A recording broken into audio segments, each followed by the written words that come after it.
greenhouses. Had a lot of people coming in lately talking about houseplants. We got a lot of beautiful houseplants.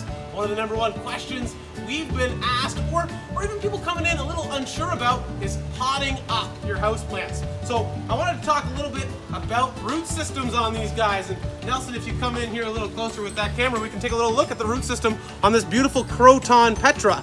This Croton, it isn't super root bound, but it's got definitely a healthy, strong root system. And I want to stick it in this nice big white pot here. So we're going to talk a little bit about how to do that. We don't want to go from a 4-inch pot like this one to an 8-inch pot or something really big like this big guy here.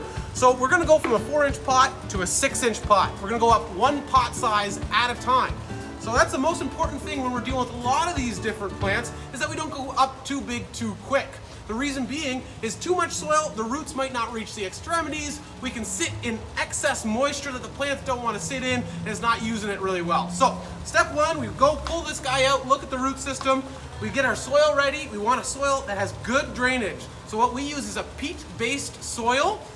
You can use organic potting mixes that are compost-based, but what we use is this peat-based, and it's got a lot of little white dots in it. That's perlite. That helps with drainage. So your houseplants want good drainage so they don't sit too wet too long.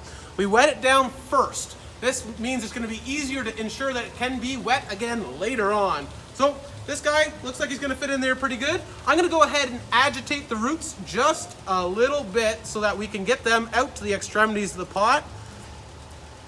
Pulling them apart will allow them to grow new root ends, and it'll allow them to pull moisture from the extremities where we're having that issue if we don't pull them apart.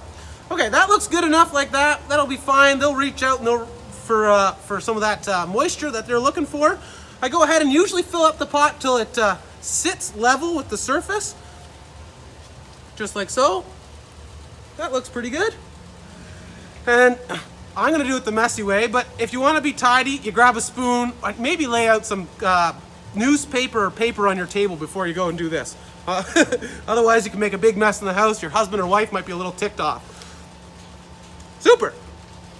Normally, if it wasn't super wet like this soil, I'd make sure it had a good watering afterwards. And this Croton wants to sit in some diffused light, a little dappled light, nothing too bright.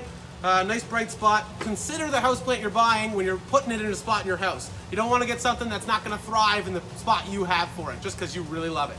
Anyway, thanks for watching, everybody, and we'll see you again next time with a great Van Campen's Grow Tip.